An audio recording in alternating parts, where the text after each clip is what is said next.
Hello and good evening, everybody, to wherever you're tuning in from. Welcome to another episode of Toast the Toss. This is the World Cup special. I'm sure we'll have a lot more specials.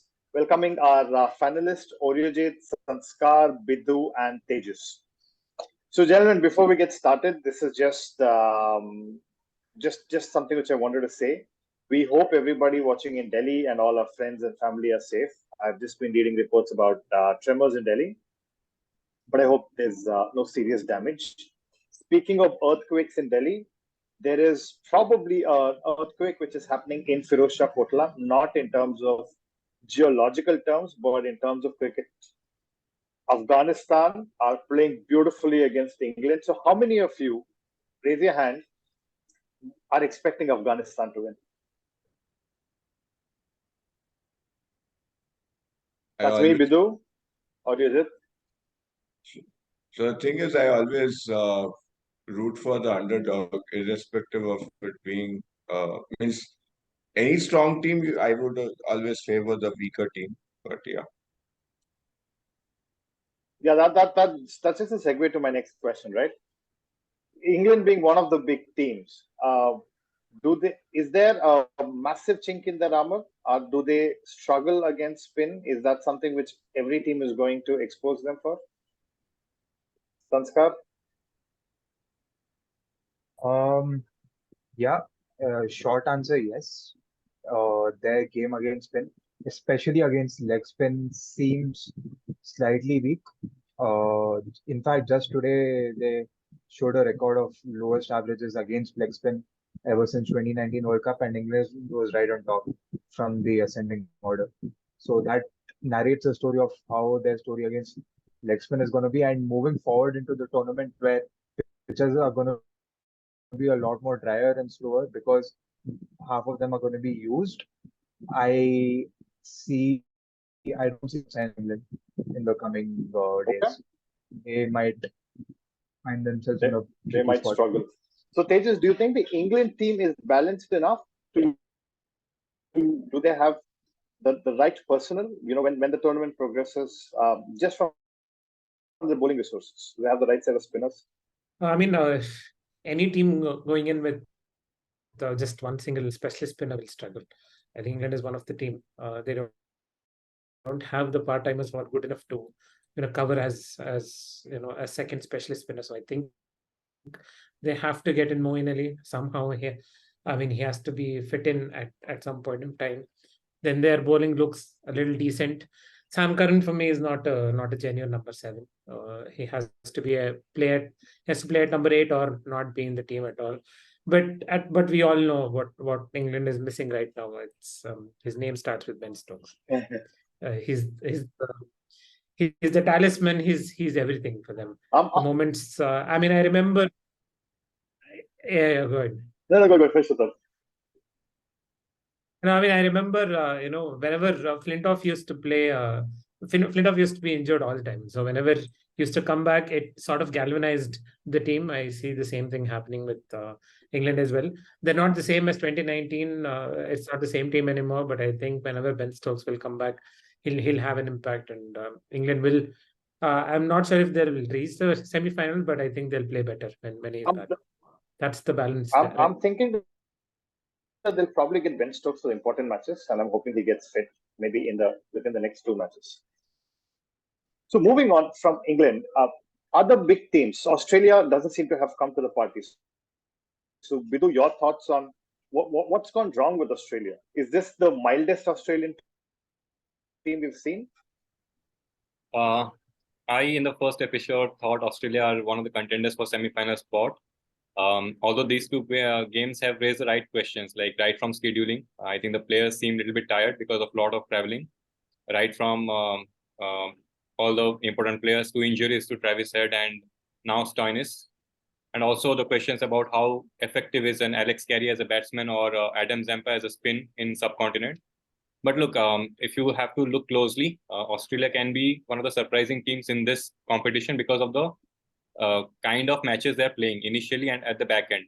So Australia have been lost 2 matches, one from India and one from South Africa. Both are going to go to the semi-finals, or at least the contenders for semi-finals. So all Australia has to do, as Arijit mentions, that they have already defeated New Zealand because of some random television show that Australia defeated New Zealand. And they have to defeat the last 4 teams, and then they would make the top 4, at least at the 4th spot. But the only concern is the big defeats have hampered the run rate. So this is what they have to be careful about. But losing to India and South Africa in a big tournament is fine for Australia, I think. One interesting thing is that if Afghanistan goes on to win today, Australia will be at the bottom of the table for today, at least for today, till that next day they are playing. So that is one thing I'm looking forward to see Afghanistan win. But having said that, I think Australia met the two of the best teams. Like against India, it was always going to be difficult. But the one against South Africa, boy, oh boy, that match. Oh, the kind of pace battery South Africa had and the misfieldings Australia indulged in. It was sad for any Australian fan, even people who genuinely don't like Australia. So even they would have felt bad for Australia with the kind of treatment they received. But having said that, Australia is well poised for if they can make necessary amends. I think they are a team to very well qualify for the semis. Just on those two things, right? I have a few follow-up questions. One, you think Nathan Lyon's going to come back? And anybody in this panel thinks Nathan Lyon will just be flown out from Australia straight into India? Yeah, Tejas? Okay. No brainers there? No brainer, absolutely no brainer, that one. He should be. Yeah, and I mean, it's so a lot of people say that this was just a media stunt of Australia telling that Nathan Lyon reached out to the selectors. Maybe they would have asked him to, whichever way it is. But it seems like they've sent feelers to everybody else. Let's talk about the controversial decisions. I know if anybody wants to talk about the Stoinis catch, how many of you thought it was out, not out? Or even the Stephen Smith one. I don't know if it seemed legitimate enough. I mean, Smith one, I think it's fine because, I mean, if you start doubting the technology, then, we're not going to go anywhere. I mean, today as well, I think David Malan's, I think Afghanistan reviewed one LBW decision and it looked plumbed out, but it was just going over. So I'm not really worried about the technology, but I'm more worried about the interpretation of the third umpires. Whatever happened with Stoinis, right? The interpretation was that his gloves were still in contact with the handle and all the things, right? So then again, it's the human error. That is where I'm concerned about. As far as technology, I think you're fine. Yeah. Okay. Well, just going back to what Arijit said, I would love to see Australia at the bottom of the table. My Aussie family might not be very happy with that comment, but I'm just saying maybe we've seen a lot of Australian dominance, and it's time that there are other teams which come up. All right, let's move to the next question, right? Arijit, this is for you. Amongst the 3 big teams, it seems obvious from the first week that India, New Zealand, and South Africa seem to be the strong teams. What do you think are the potential chinks in their armor? Or are they the complete teams, at least from what you've seen? So the problem with both South Africa and New Zealand and even India, given the history in recent ICC tournaments, is that they fizzle out. They fizzle out. And that I don't want to use the C word, but we all know that's been happening to them, right? So they have to keep they have to maintain their calm and composure is one thing. Of all the teams which has impressed me the most is all the 3 teams are pretty strong, but I think South Africa, no one had expected them to do so well, but they seem to be a very well prepared side. So I hope they do some justice to 30 years of their journey in ICC tournaments. I'm just thinking it might be poetic justice that they have somebody from their own land leading them to a World Cup victory. Temba Bavuma being their African origin player, right? But yeah, that's just the poetic victory. Sanskar, Bidhu, Tejas, chinks in India's and New Zealand's armor, or are they the complete side? As far as India is concerned, my only slight concern with India would be they still lack a genuine leg spinning option. I mean, yeah, they do have Kuldeep. Kuldeep will do bulk of the work. I still see Ashwin as a defensive option, not a complete, genuine spinning option, wicket taking option, as far as I'm concerned. So they might just lack that leg spinner moving into the latter half of the tournament. This is where I feel a certain UZHL might have come in handy, but I think what's done is done. But I still back their batting to do the task and not, make leg spinners miss a lot. That goes with India. With New Zealand, one big blow definitely has to be Kane Williamson. Although the first two games suggested that his absence might not put such an adverse effect, but still having a character like Williamson always does great service to the team. But now with making a comeback and again falling prey to injury does does seem to have some sort of effect. So Williamson's absence might just tamper their morale a bit. Other than that, I don't see any serious threats. I think they are well on course to go to semis, India and New Zealand both. I always thought Williamson was the spiritual force behind this whole campaign. Whether he's there or not there on the field, it doesn't seem to matter. And maybe they'll just use him as their motivating force to say, we need to win this World Cup to just avenge it for Kane and now. But Tejas, Bidhu, chinks in India's armor or New Zealand? With New Zealand, I think the reason why I don't I'm okay with Australia's performance is the same thing. I would be a little bit scared about New Zealand. So if you see New Zealand, that yes, they defeated England, but the next set of games were wins against teams who were supposed to be in the middle of the table. They are not supposed to be the contenders. So the real test of New Zealand will start after the Afghanistan game when they are going to face India, Australia, South Africa continuously. The game against India is at Dharamshala, which has been a center of debate about the outfield.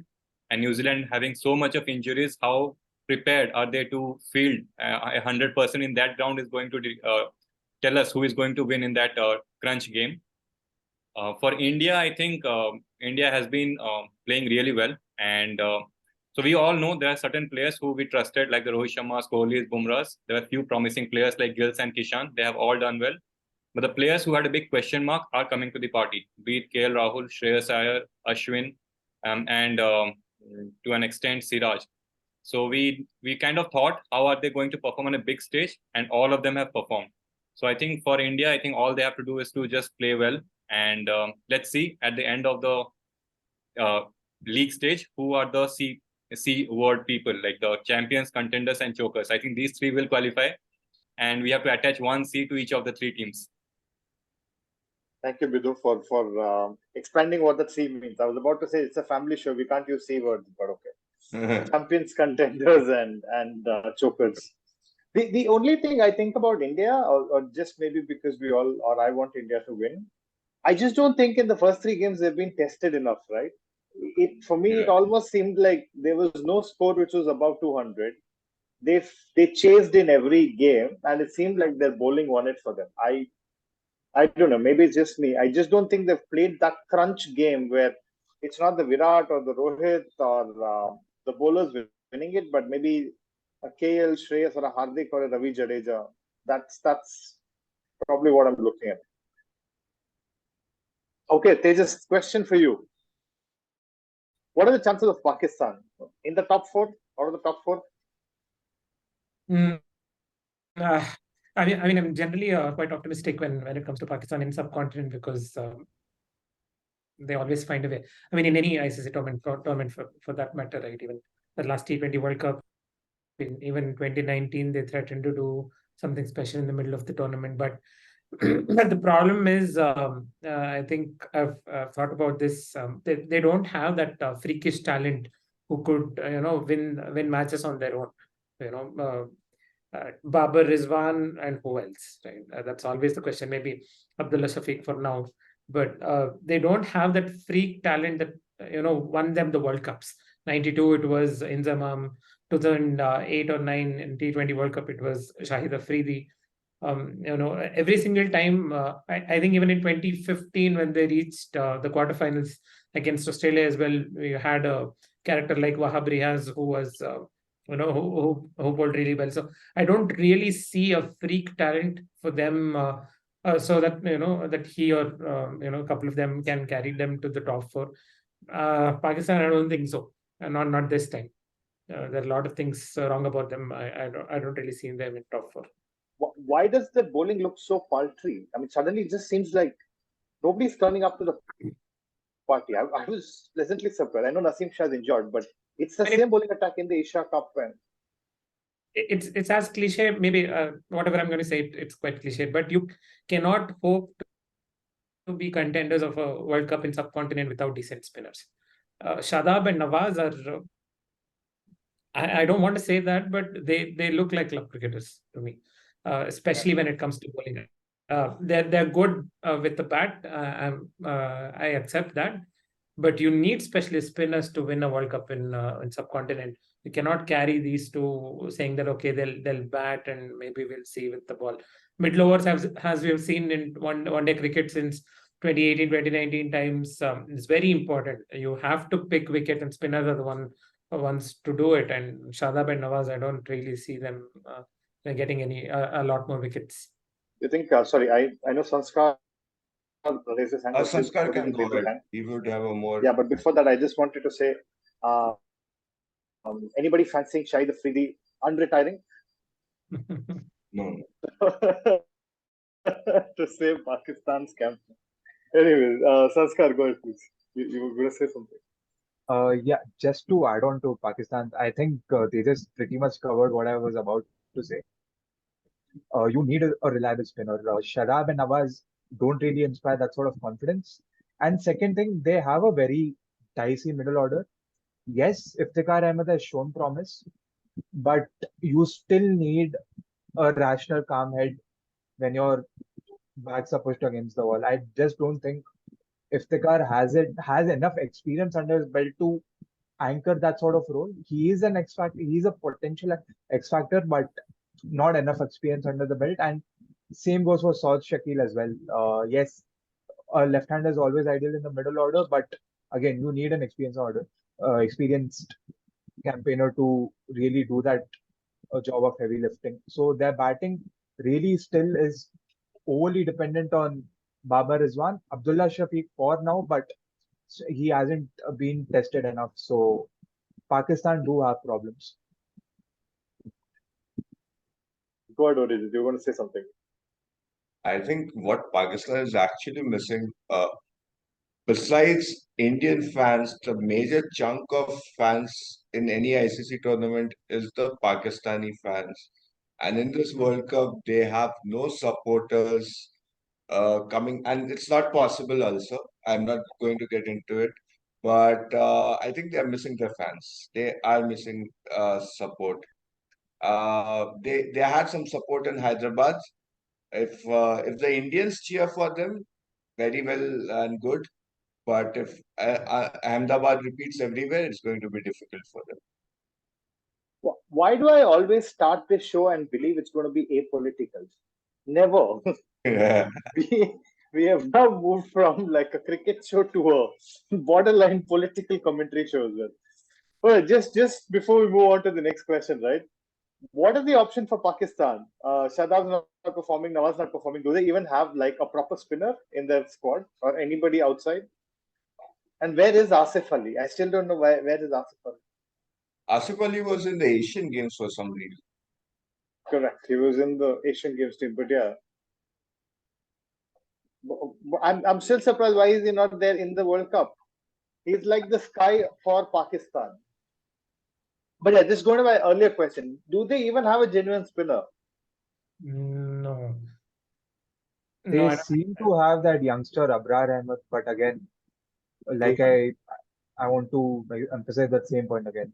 Experience under the belt. I don't think he'll be able to do the heavy lifting if expected from him. Yeah. Yeah, because I know they have Noman Ali, Abrar Ahmed, and there's one more guy in Test. And, I don't know if the one day squad. There was some podcast which spoke about why Imad Wasim is not a part of the squad. But again, that's a debate for another day. All right, moving to the next set of teams. Sorry, somebody was going to say something. No, I mean Imad is similar to Nawaz, so I guess Nawaz covers Imad Wasim. But isn't he taller? He delivers from a slightly higher height, and Yeah, but he doesn't turn the ball at all. He's again wicket to wicket, same like Nawaz. Not I mean, you need genuine spinners. I don't think Imad is probably the answer there. okay. Amongst the other teams, the Dutch, Bangladesh, Sri Lanka, Afghanistan. And you guys can take turns. Which teams do you think probably are going to cause upsets, or best suited to cause upsets in the World Cup? I thought Sri Lanka had a good chance of being at 4 or 5 because look, in 2023, Sri Lanka was the team who had played maximum ODI games in the subcontinent. They had played 22 and they had won quite a few, almost 70-75% of the games. And the set of players who are in the squad have been playing since last 3 years, although they are losing. But they are that same unit who is traveling to different World Cups, Asia Cups, and still, I felt in these conditions where they could, bat decently well and have these spinners, they could cause a few upsets. But I think they have been found out in the bowling department, especially. Both the times they scored 300, but their bowling was so terrible that other teams could defeat them easily. So I think now these 4 teams, Netherlands, Afghanistan, Sri Lanka, and Bangladesh, can only upset a few teams, or else it's a 6-team competition for the top 4 spot.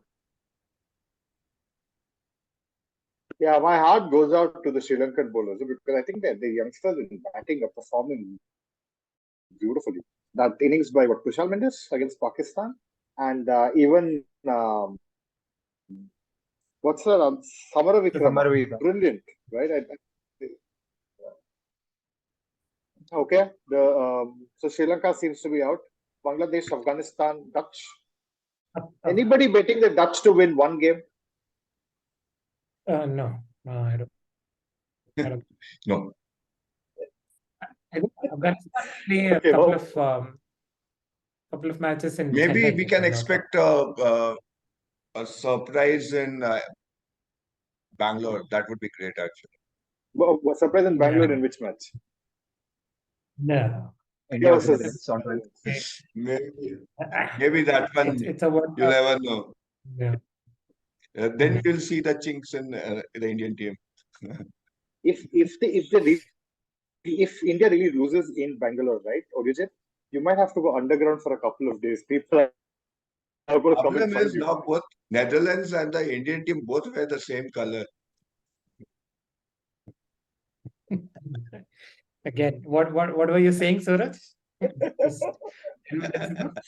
Oh, if India loses to Netherlands, we will publish Arijit's address in our comments, okay, so that people don't have to go looking for At least people will start watching our show more frequently.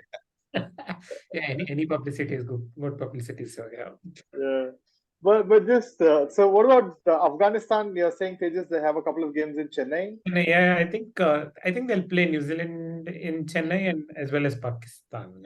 Pakistan has some amazing 2 matches in Bangalore, 2 matches in Chennai, and 1 match in I believe it's in Calcutta. I think it also to do with the security reasons. Yeah. These cities or at these places, it's much easier to give them like proper security there. Yeah, and also people they feel that people will come and support them, so that's also one good thing. Okay. Bangladesh scoring any upsets, Sanskar? Do you think Bangladesh can cause upsets or? Highly unlikely. I won't rule them out, but highly unlikely. They've been lackluster in the previous, 2 or 3 games? How many have they played? They've been very lackluster. They might inspire some confidence again from their recent run against India, against whom our next game is in Pune. Pune has had the history of being unpredictable, so they might fancy themselves to win that one game, but it's highly unlikely from Bangladesh's perspective. Afghanistan, on the other hand, I do expect them to pull off a few upsets. One is happening right away. Yeah. So what's the score? While we are on the, I can't check. 194. And oh, nice. So this is probably we're predicting the first upset of the World Cup. Not that we take credit for it. We're doing this show when the matches are. England always gives this kind of matches. They allowed Ireland to win in 2011. They had Netherlands to win. So Bangladesh also had defeated England. So England is a team which these teams fancy, that we have a match against England. I think 2011 was kind of weird from England. They lost to Ireland. They lost to Ireland and Bangladesh and tied against They India. tied with Ireland, if I'm No. Ireland They won. lost. Yeah. They tied with India.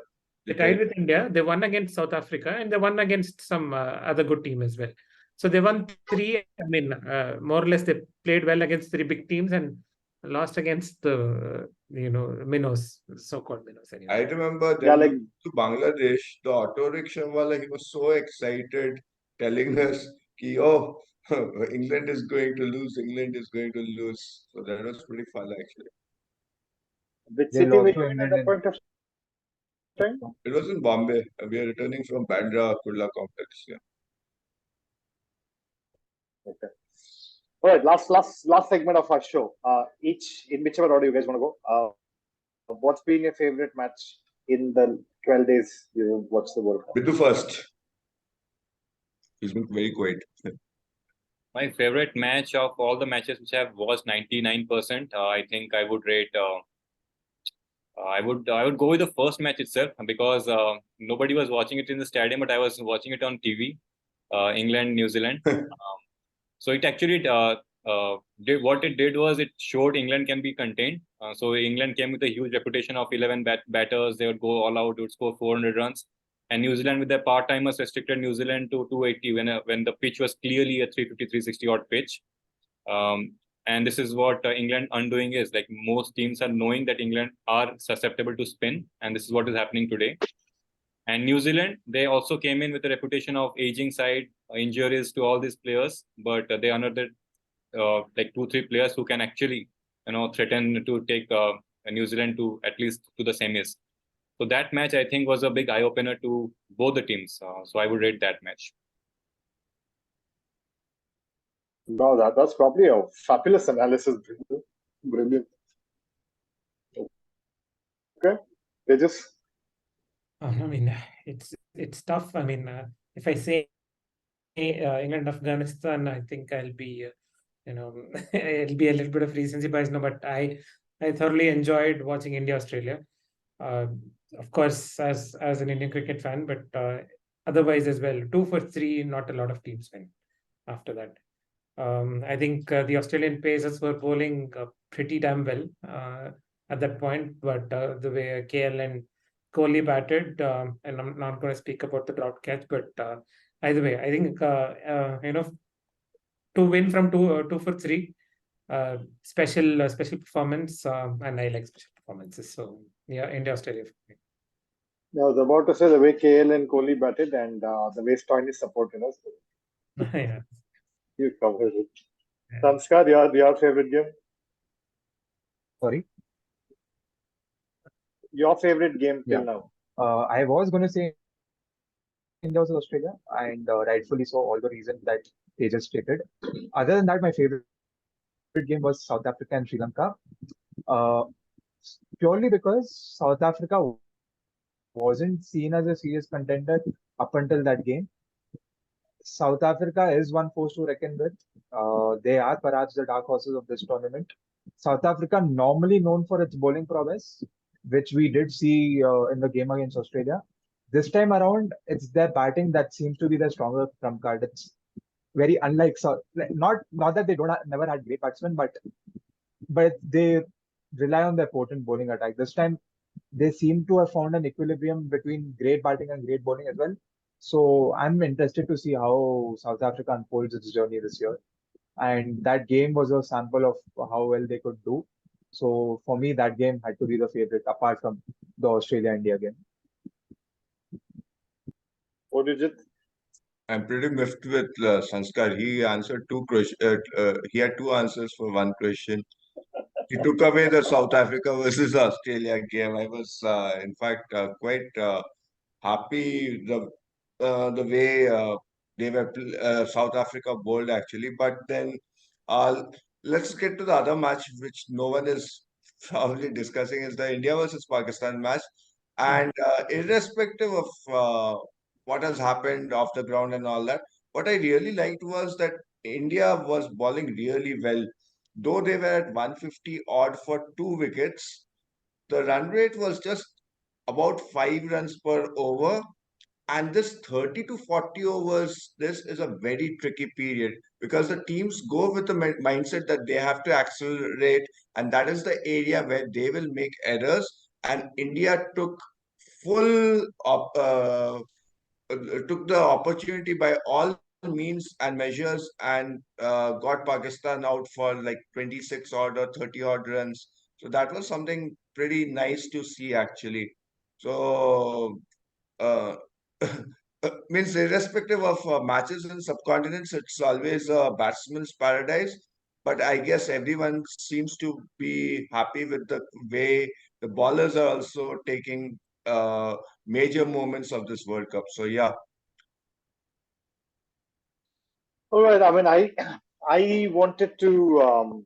I still think the Sri Lanka Pakistan game to me was a really one of the games I loved watching, simply because of where Sri Lanka were.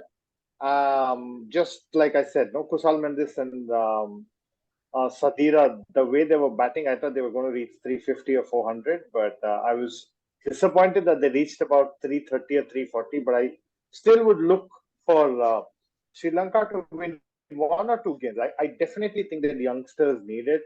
They have some brilliant batsmen, and I hope Dunit Velalage or some of their bowlers come to the party and win the one or two matches. But I think this is an exciting thing. And now with them losing Shanaka, I don't know who the captain's going to be. Kusal Mendis. Sorry, go ahead, Arijit. No, I'm done. Alrighty, that's all we had for the show today. Any last comments? Did Afghanistan win, or are England hanging by a thread? One more wicket to go. All right, so we will go and catch the last phase of the match. Thanks, everybody. Thank you, panelists, for being on the show. We will come back with another show soon. Take care. Bye-bye.